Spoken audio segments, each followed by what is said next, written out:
So welcome everyone. Lots of familiar faces, lots of friends, but a lot of people I have yet to meet and I look forward to meeting. Thank you for spending the morning with me and talking about all things vibrant. So if you don't know me, these are some, or a few, I should say, of my favorite identities.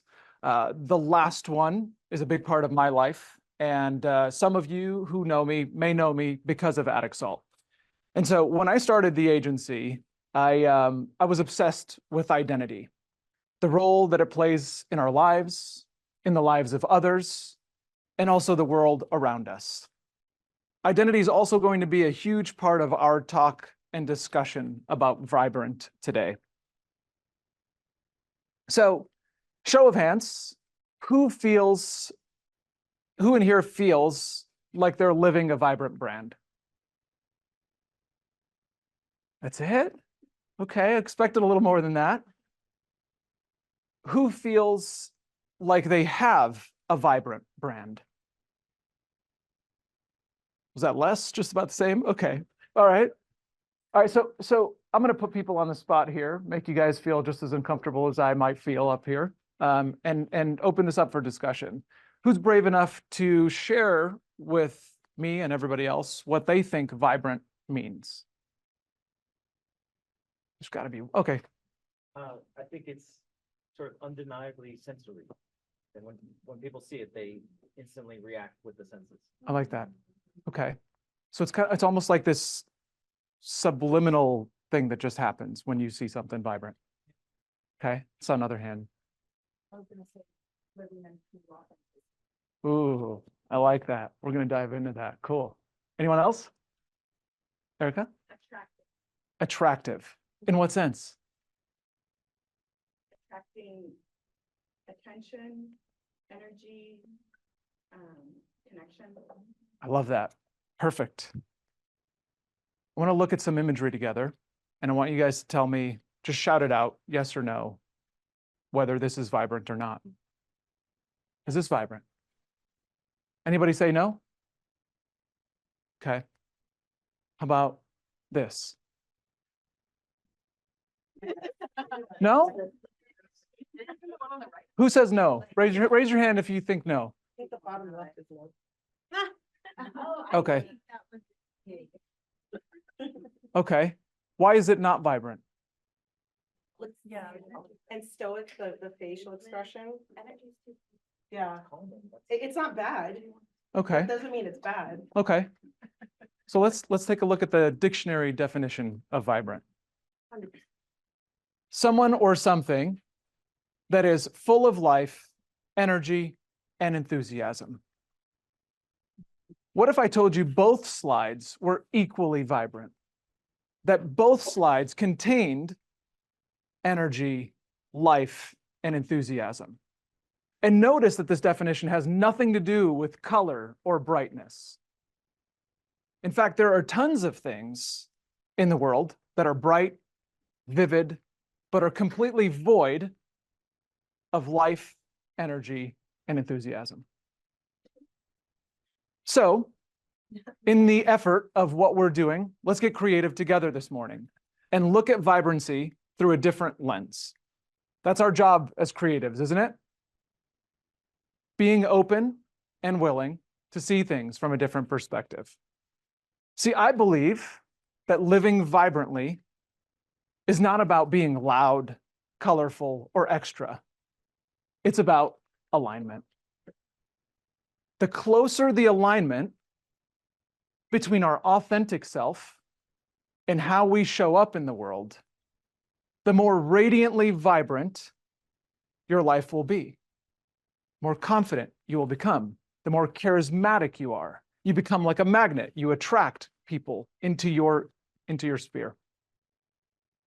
And so I also believe that each and every one of us is born vibrant, full of life, energy, and enthusiasm, authentically aligned and one of a kind. Just as nature, God, or the Creator intended us to be. So, do we want proof of this? let's do a little exercise. I want you guys to open your palms, take a look at your hands. Now take a closer look at your fingertips. Marvel in those. Those fingerprints, those are yours and yours alone. No one else in the world has those same exact ones. So next time you look in the mirror, I want you to take a closer look, like a really, really close look at your eyes. Notice the patterns. That's your genetic coding. Those are also unique to you. Not even identical twins are 100% identical. So, if we're all born vibrant, how come we all don't feel that way? How come we all didn't raise our hands? Any ideas? Any thoughts? We're constantly comparing. Yeah. Constantly comparing to others. It's good. We have different definitions of vibrancy. Mm-hmm. Social norms and pressure. Okay. Absolutely. All of that. What is it? Fear of rejection. Fear of rejection. All of it. All of it. So when we're first born, we're born to a family who has religion, sends us to school, go to work, society, and we're all forced into this world of conformity, right? And from the moment you start comprehending, you're being programmed. You're born into this family who has a specific belief system and learned behaviors. And before you have an opportunity to exercise your own free will, a religion is assigned to you, a lifestyle is assigned to you, and a way of being is assigned to you. Then you get sent to school, not of your own choosing, and you're taught how and what to think, what to do. You're programmed to follow the rules. And so as you grow up, you start exercising your psychological human need for belongingness. And what do? We try to fit in, right? Try to conform. Sometimes to places you don't authentically belong to, and you shouldn't belong to. But you do it for the sake of belonging somewhere, because as humans, we absolutely need it. And so then, like a bad detergent, that's this constant misalignment of who you are and how you show up starts to wear at the fabric of your authenticity and your true vibrance. Until one day, you realize your brilliance has been reduced to a mere flicker, hanging on for any resemblance of life and vibrancy. This can show up as a lack of confidence, social anxiety, sadness, depression, suicidal thoughts. Does anybody else feel this? Probably a lot since COVID, right? It's changed a lot with us. And so I can tell you I've experienced this very much in my life. I've been there. I know exactly what it's like. And I put in the work every single day of my life to make sure that I never get to that point. Would you guys like to hear my story? All right, cool. We just got a pulse check, make sure you guys are still alive. So according to the first slide, I've accumulated a bunch of identities and titles over the years. But this is where it started. Son of an entrepreneur in a family of entrepreneurs. Dreamer since day one. Even as a toddler, I was a creative. I was curious, I was expressive, I was loud. I loved to talk. I loved to draw, and I loved to draw attention. However, not long after this photo was taken, I was diagnosed with a debilitating case of asthma. I don't know where it came from. It just came out of nowhere. And any level of activity would throw me into a coughing fit. My parents had to monitor my sleep. I was connected to machines to make sure that I would, be alive the next day. And so because of this, I was hanging on to life with every single breath. And I lived a pretty sedentary lifestyle to make sure that I would continue to live. And so I was given medications to try to keep this asthma under control. But those medications came with side effects. One of which was an insatiable appetite. And I ate uncontrollably, even though I knew what was going on, especially as I started to get older. And I continued to gain weight. And I grew, and I grew, and I grew. Until one day, in a gym class, freshman year of high school, we were doing some sort of body fat test, and I was told that I was 48% body fat. And that was a real wake-up call for me. It was hard for me to, I saw it in the mirror. I was frustrated, tried to avoid the mirrors, but seeing that number on that machine, it was difficult. It was hard for me to stomach. The hardest part of it is I dreamed of becoming a fitness model and an actor. And those two worlds did not coincide.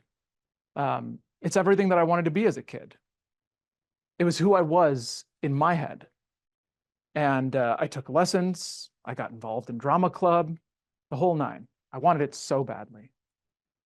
And I got into the habit of telling people, right? It's because it's like you put it out, words of affirmation, you put it out into the universe. So I started telling everybody about it. And everybody that I told essentially had the same reaction and the same response. Oh, come on. That's never going to happen. You can't do that.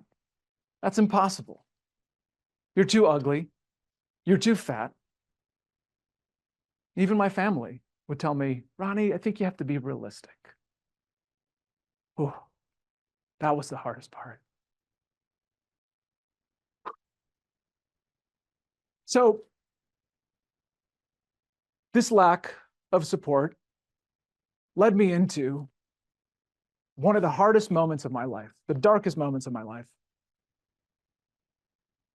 And if I couldn't be who I wanted to be and who I was meant to be, what was the point of being at all? And so many nights, I would go to bed praying to God that I just would not wake up. Like, please, God, take me away. I don't want to live this life anymore. And this went on for years. Until one day, I woke up and I kept waking up. And I was like, well, fuck, this is just going to keep happening. And so I decided to take my life into my own hands. And not what you were thinking. This could have gone so many ways. But I was too curious. I was too driven. I wanted to see this dream come to reality. I wanted to see it through. I wanted to see it happen. So maybe that was divine intervention. I don't know. But that day, I decided I was going to stop feeling sorry for myself. And I made the decision that I was going to do everything humanly possible to transforming my body, even if it killed me. And so what everyone else says or said as impossible, wishful thinking, unrealistic, was very much real to me in my mind. I could see it vividly. It's almost like when athletes are on the court and they almost see the play happening before they actually do it. And they talk themselves into making that happen. And then they actually accomplish it. And so when I made that commitment to do whatever it took, everything else just clicked. I got into the best shape of my life, 6% body fat, down from 48. I signed with a talent agent, and I've had the fortune and privilege to work on set with some of the most notable companies and talent in the world. I've worked on set with Will Ferrell, Jamie Foxx, Jennifer Garner, and more. I've shot national commercials for companies like AAA and Massage Envy. And along the way, something I learned about myself is that there's one word that I absolutely hate with every molecule in my being. Can anyone guess what that word is? Can't. Can't. I can't stand it. I absolutely hate it. In fact, anytime somebody tells me that I can't do something that I want to do, it makes me want to accomplish it and more motivated to do it than ever before. And it's not the last time somebody told me I couldn't do something. 11 years ago, I left a successful job in advertising or digital advertising to pursue my passion for branding. I applied to every single creative agency in town. Nobody would respond, except for one. One finally gave me a chance. I was so excited that I decided that week I was putting in every single hour I possibly could. I worked 12-hour days. My wife and I even bought a house like right down the street from the office, so that I would be closer, so that we wouldn't have to commute, so that that hour of commute I could be working instead. And then at the end of my first week, the boss called me into her office and she fired me. She told me I was not made for agency life. She told me that I should consider a different career path, because that's just not for you. I was devastated. It was the first time I was ever fired in my life. But in the end, in hindsight, she did me a huge favor. And she used the magic word, can't. And it lit a fire under my ass. And today, I run the #1 ranked branding agency in Arizona, with a company vision to become among the top 10 in the world. Thank you.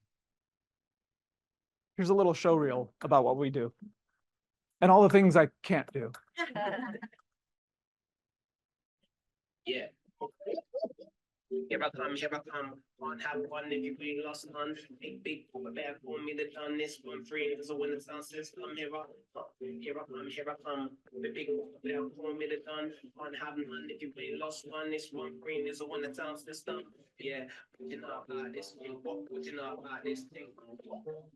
You know about this thing. Come out the way when I shot this. You know about this thing.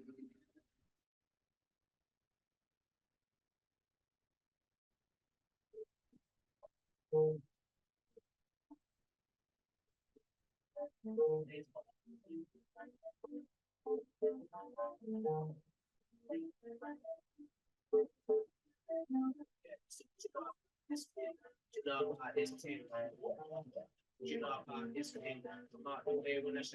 this. Yeah, you know about this thing. You know about this thing. You know about this thing. Come out the way when I shot this.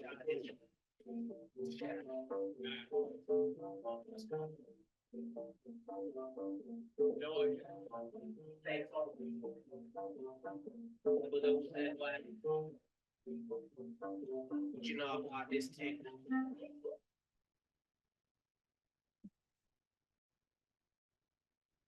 Thank you. We kind of suck at what we do, right? As the owner of Attic Salt, I get the absolute privilege of helping people and organizations discover their true vibrant selves through disruptive brand identity. And today we even have a wall for the haters along the way. So I mentioned disruptive brand identity. So back to this idea of disruptive, right? Contrary to the common belief that disruption is chaos, it's not. It's about being 100% authentic, aligned, and one of a kind, as you were intended. So being yourself is how you cut through the sea of sameness. We all want to cut through the noise, but at the same time, we're fighting our own authentic selves. We're trying to fit in. And so when you become yourself, when you lean into yourself, you become unequivocally more visible, because there's no one exactly like you. And there's no one, hello? There's no one like you, and there's no company like yours. So stop trying to fit in when you were born to stand out. So aside from running an agency, there's another passion of mine that I've been following these days, and that's helping others tap into their true potential. See, I believe we can all accomplish anything, even the impossible. We just need to believe it. In 1913, the Wright brothers believed they could fly, like way before R. Kelly. In 1954, Roger Bannister, does anybody know who Roger Bannister is? Cool. So Roger Bannister was a runner, and he was the first human being ever to run a mile under 4 minutes. Doctors and scientists all told him it was impossible. Your heart will explode, they said. Well, he kept training, and he trained, and he did it. And the very next year, 3 people, after hundreds of years of running, 3 people broke his record. And now thousands of people run a sub 4-minute mile. Impossibilities are all around us. We have 50 tons of metal flying through the sky. It's insane. Every time I get goosebumps every time I watch a plane. We have Wi-Fi. I don't even see this, but it's working, right? We have a cell phone. I can call people in different countries. Hundreds of years ago, they would have burned us at the stake because this is witchcraft, right? It's just a matter of seeing the possibilities. And so for me, back when I was a teenager, having 6-pack abs was not putting people on the moon, or it's not discovering electricity, but it felt equally as impossible for me. And so 15 years ago, after accomplishing this, I started documenting the process that led to my dramatic weight loss. And I've applied this method to every single part of my life. It's become my playbook, essentially, for accomplishing anything, big and small. Sometimes I forget about it, but when I rediscover it, magic happens. And so while this began as a manual for myself, now I'm working on authoring my first book. And it's titled Click, if you couldn't make that out. And I'd like to share a small piece with you guys today. My one true wish in sharing this is that it will help others inspire others to do the same. And so CLICK is an acronym for choose, learn, implement, concentrate, and keep going. Let's dive into choose. So another word for choose is decide. It's actually what I wanted to title this section of the book, but then it would have been called D-Lick, and that's just weird.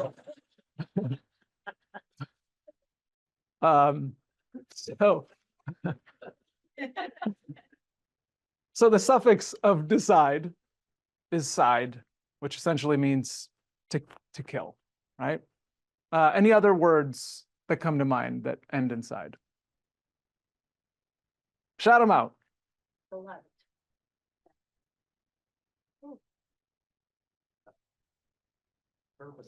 Herbicide. Pesticide, genocide, suicide, homicide, right? Means to kill. So when you arrive at this fork in the road of decision making, you have to make a choice.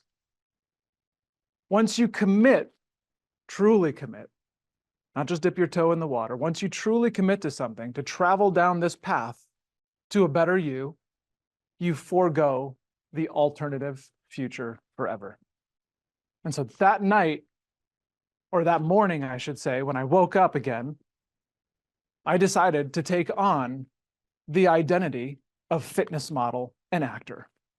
I made peace with the idea that I was killing off my obese, asthmatic, helpless self.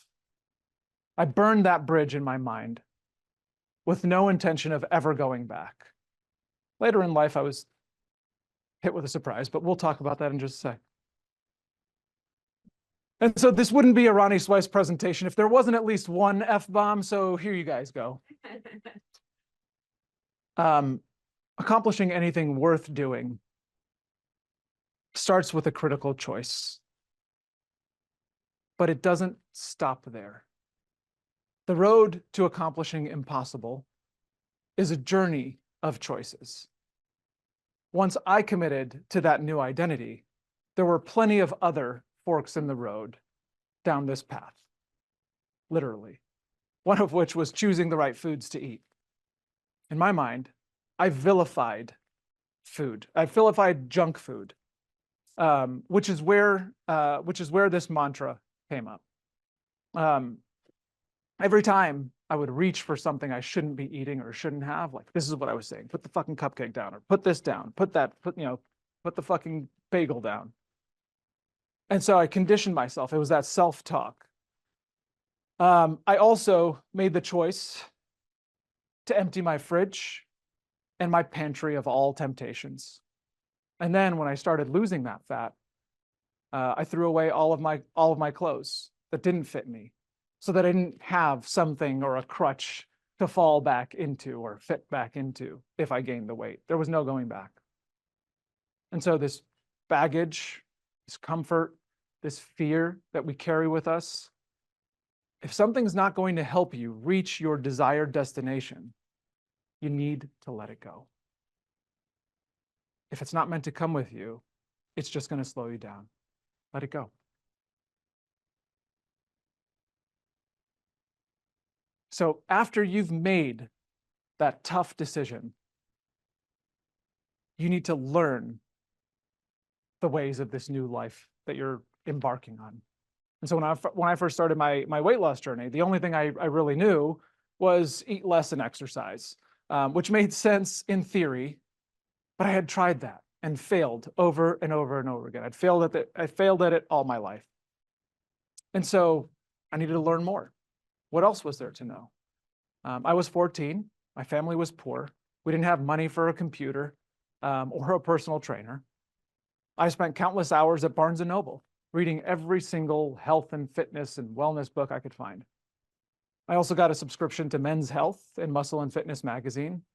I learned everything I possibly could about nutrition and kinesiology. And so learning is a big piece, because it's like, if you don't know, a lot of people will say, oh, I don't know how to do that. I've never done that before. It's uncomfortable to do something new. Change is the only constant, yet we're so reluctant to change. And the only way that we can change, or change gracefully, is to learn. But it doesn't stop there. You can learn everything that there is to know about a subject, but nothing is going to change unless you put in the action. So once I was old enough to legally work, I got a job at Bally Total Fitness. Anybody remember Bally's?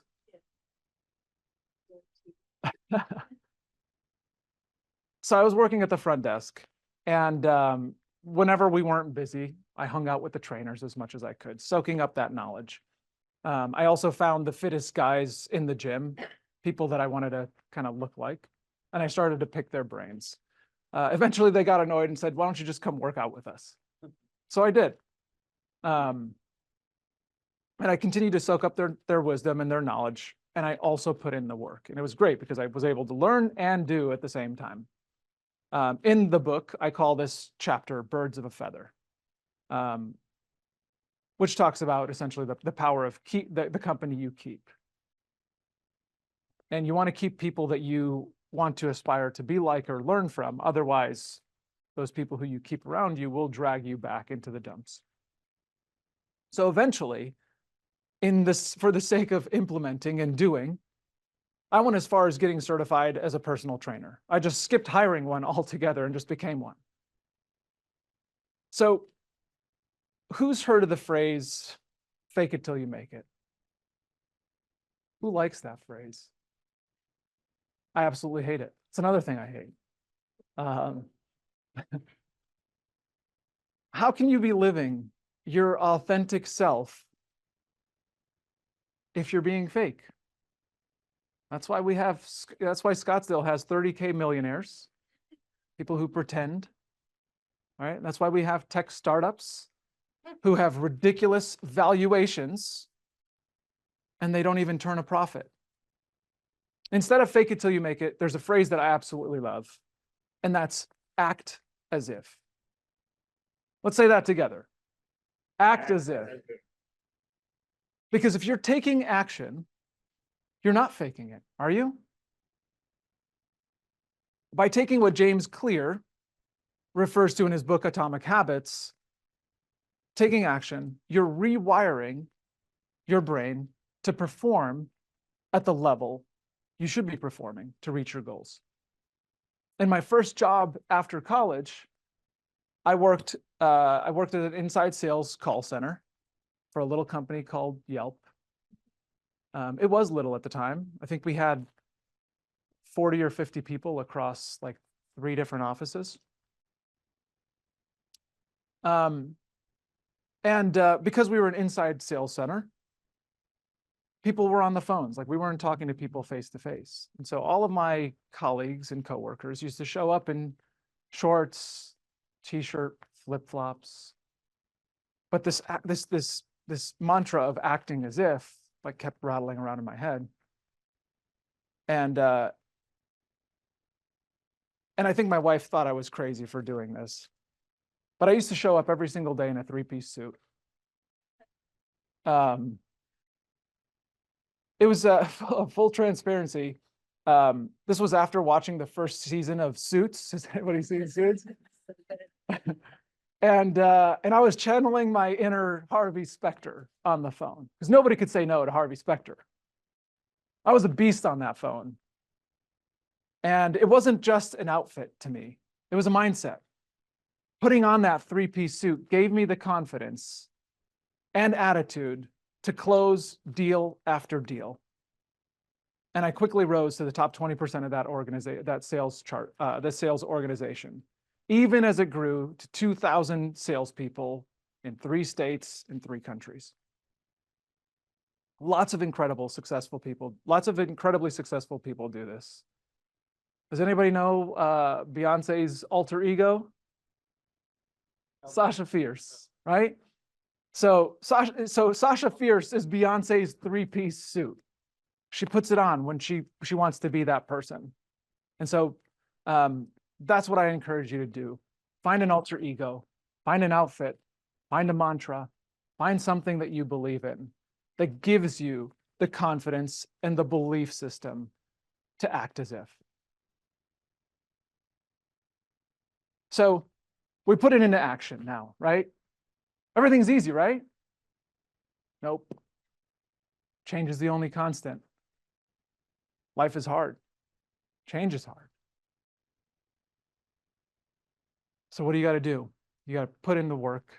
You got to have the discipline. Things will always change. And so every day from that point, from sun up to sundown, I plan my entire day around activities that would get me closer to my goal. And if it didn't move me forward, I didn't do it. It was as simple as that. I didn't go to networking events because it didn't fit my goals. I completely stopped eating for pleasure. Every single bite I took had a purpose, had nutrients that would fuel my body to reach that goal. To say I was obsessed is an understatement. And so if you want to start a journey towards impossible goals, you must first identify your one thing. What is the one thing that's going to have the most impact towards getting you to your goal? And focus on that. Learn the power of focus and start saying no to everything that gets in your way. This is an awesome quote. If you chase 2 rabbits, you will catch neither one. Social media, the internet, emails, clients, it's all fighting for our attention. Find out what's important to you. Write it down. Make that the thing that you repeat to yourself every single day. So before I learned about vision boarding, does anybody know what that is? Anybody watch The Secret? Before I even knew about The Secret, I started doing this habit. I created a binder where I wrote everything down. And I mean everything, down to the calories, macros, where I went that day, what I ate, how many calories I burned on the treadmill or whatever I was doing. And that was the inside. But on the outside cover, I took all those magazines that I had. I cut out all the dudes, half-naked dudes that I wanted to look like. And I taped them onto this binder. Sure, I admit, it seemed a little weird for a straight guy to be walking around with a binder full of naked dudes. But I didn't care. It was one step to get me closer to my goal. At home, I wrote on a big piece of paper and I taped it, and I wrote on this big piece of paper, I wrote, "Get your fat ass to the gym." And I taped it to the ceiling above my bed so that when I woke up, it was the first thing that I saw. See, I believe greatness requires discipline and dedication. Things will change. It's inevitable. You have to be resilient, you have to be dedicated, and you have to put in the work. Most of the time, it's simple, but it's never easy. There's always going to be something that gets in your way. Find something that fuels your journey, that fuels your fire, and reminds you of the rewards that you're going to see on the other side when the things get tough. All right, just another pulse check. Are we still here? All right. Okay, cool. All right, I promise it's almost done. So I made the decision. I learned everything that I needed to learn. I put it into action, and I kept going every single day. I thought I had it down. I thought this was it. I thought this is it. This is all like on autopilot. I can coast. And then 2020 happened. When I first started this little manifesto or this little book, I came up with this clever acronym, and K just wasn't coming to me. And I thought, keep going. That sounds good. Just slap that at the end. Finishes click. And I struggled to write anything in that chapter. Because at that point, I had only conceptualized what keep going meant, but I had not experienced it for myself. It was only later in life that I experienced true setbacks, losses, pitfalls that lead to the content in this section and chapter. So if we think about success as think about it as Mount Everest. It's a very, very steep mountain that we all have to climb. And let's say you're driving up that. That's unrealistic, but let's say you're driving up Mount Everest without brakes, and your foot is pedal to the metal, and you're going, and you're coasting, and you get to the peak. What happens if there are no brakes? What happens if you take your foot off the gas? You slide down, you regress. And so here I was in this naivete that it's like I had done all this. I had put in the time, I had put in the work, I had put in the effort, I had accomplished everything that I wanted to accomplish. I could coast.